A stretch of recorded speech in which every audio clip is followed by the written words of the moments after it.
if men don't have a good support structure of other men and people that they can respect, then in their own delusion, they will go mad. The same thing applies to women. If a woman is not surrounded by other women who are different to them, because what we tend to do is we like to be around friends that are the same as us, so that we can continue to living this delusion. So you'll be surrounded by friends, and those friends would say, oh, it's so horrible, isn't it? And she'll say, oh yeah, it was terrible, this happened to me. And you're in a little complaining thing. And then the ego loves that. It's like, because nobody's going to come up to you and say, but hold on a second here. Stop complaining. Nobody's going to do that, because if you do that in that circle, people will say, what's wrong with this person?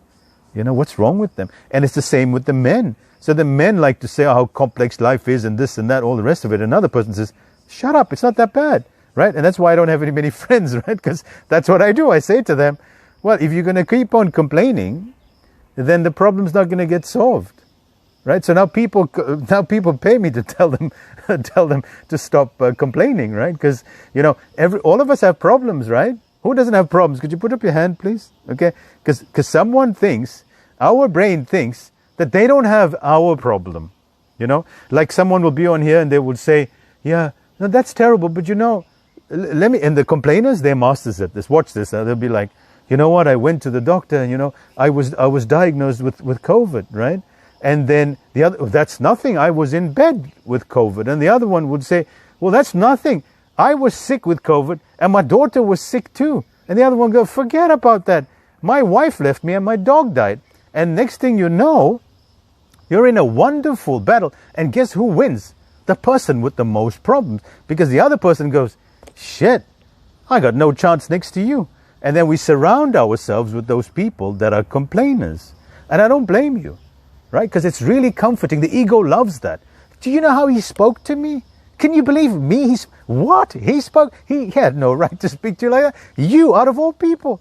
Right? Nobody can speak to you like that. And you're like, exactly. And then your ego is just loving it. But then how are you feeling about life? You're a victim. And what does a victim do? Complain. Like one guy told me he had a problem and he lost a big deal. A huge deal. It was $100 million deal. He lost it. And then the same week, I had a woman call me up and said, I've been diagnosed with cancer. My daughter died. And my son had a car accident and is a paraplegic. All not at once, but this happened over a little time. Now, I could easily say because that's what I would like to do, because I'm like, so you lost $100 million deal. And you got this woman on the other side. By me doing that, then it's my ego enjoying that. You've got to be aware of the ego at every level. Because then I could go up to him and say, you think you got problems? Look at this person. You think she's complaining? And the most interesting thing is the ones that actually have real problems, they complain the least. The ones that have been, so a friend of mine who was on a cruise ship, he spoke to the captain of the ship. This is back in the early days in the 60s and 70s when people used to actually, use cruise ships all the time. And he spoke to the captain and said, could you tell me something interesting? He says, people on the ship are divided into two parts. Those people who have been through a major traumatic life experience and those that haven't. Those that have been through a major traumatic life experience, like a loss of a loved one or major health concern or facing death in the face, they were the jolliest and they used to enjoy the time the most.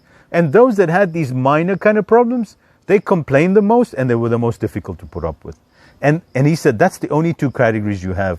Those have experienced tremendous loss and suffering. And I'm talking about real stuff. Not my dog died or I lost $100 million deal. But I'm talking about facing your own mortality. Right? And so one of the practices that you do is to meditate, which I've been doing here, which really opens you up. Meditate on the impermanence of life. Do you understand that? The impermanence of life. You will die, I will die. You will get sick, I will get sick. Your family will die, you will die. That computer you're using will die. Don't die yet, please hold on till the call is over. Everything's going to die. Every neuron in your brain is going to die. Everything's going to die. Even the universe is going to die at one stage. We don't know for sure. But everything on earth will die. Now, why do we do that? Because your brain is constantly trying to fix things and make things work. Like, How do I make my life work now? But what you're not realizing, it's a losing battle. It's all going to go to shit. Now, you say, well, that's very pessimistic, we're victims to our situation. Here's the opportunity. Now that you know everything's going to shit, eventually, stop trying to control it. Because the only thing you can control is what? But in this moment, the only thing, now that you know everything's going to shit, and then you don't have to complain because your ego is going to get insulted. Here's the reality, guys. Someone's going to come up to you and tell you suck. Okay? So if you're going to spend your whole life trying to avoid this, guess that's what's going to happen. You're going to even attract more people that are going to say you suck, you suck, you suck. Why? Because every time you say you suck, your response, thank you, Anissa, all you can control is this moment. Right? You will live in fear, Paula. Thank you. So in this moment, what you choose to do in this moment is the most important decision you'd make in your life. Not that next moment, this moment here. So how do you choose to engage in this moment? Do you look at it like it's all a big problem? Or is it something you can do right now? There is beauty in death, for Roshan. You're absolutely right. Thank you for that. Death is something that we're so afraid of. In the West, we've hidden death away.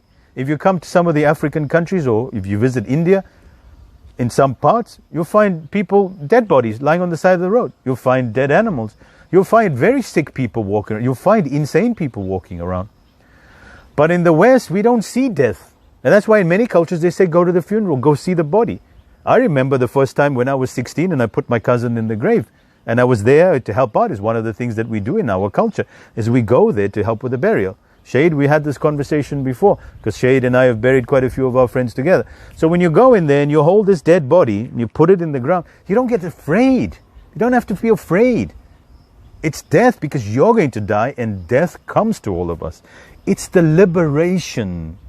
The liberation is to know that you accept. And when you accept, you can engage in life. So Rumi, I'll end off with what Rumi says so beautifully. He says that I have known that every soul shall taste death. Notice what he says. Taste death. The soul never dies, but it will taste death. He says, but very few shall taste life. And where is life? Where is the sweetness of life? It's here. It's now. It's this in every moment around you. It may be in this magnificent beauty, but it's all around you. But we're choosing to suffer our thoughts instead of engaging in life.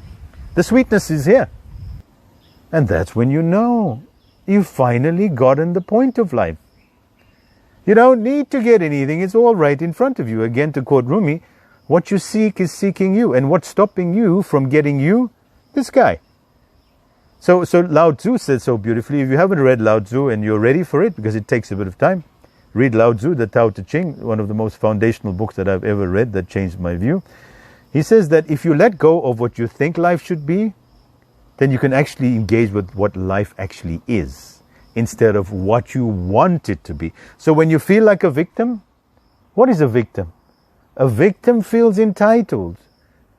That life should not be this way. I remember I was in a terrible state and talked to my coach and I said, this guy, he spoke to me in the most demeaning way and he said these most nasty things to me.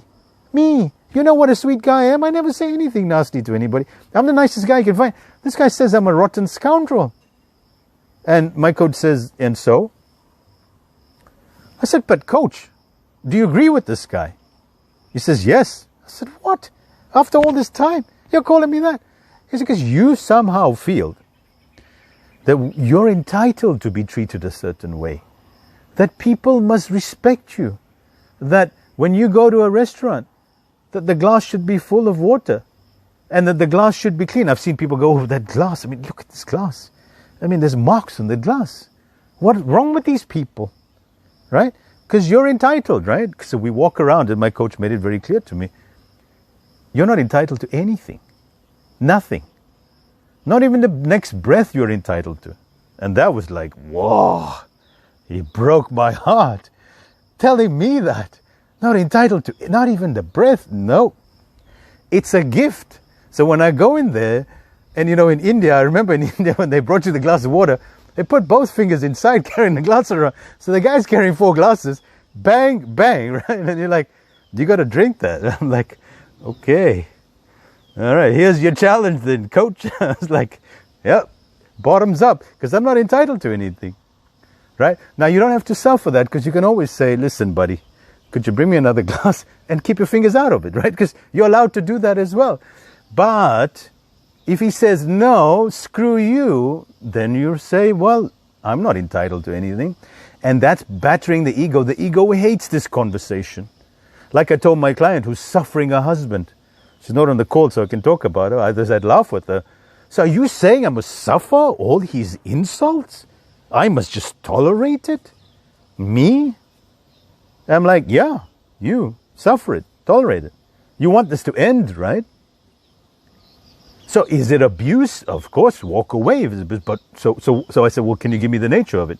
Well, he says that I don't care for him enough. Remember, Priyakshi, we had that conversation, right? He doesn't. He says I don't love him enough. He hurt me. He hurt me so badly because, so what? So what? Obviously, if he's telling you, I'm going to kick your ass or I'm going to kill you or nobody's asking you to tolerate abuse. So don't get me wrong. I know the feminist movement is very strong. And so is the masculine movement, which I don't partake in either way because I'm anti-feminist, but I'm pro-woman. So if that makes sense as well. So if you listen to my last thing, the divine feminine and the qualities that embrace what a woman truly is, I'm all for it. But the new nonsense created in the mind, I'm not, we're all pigs, men, women, all the rest.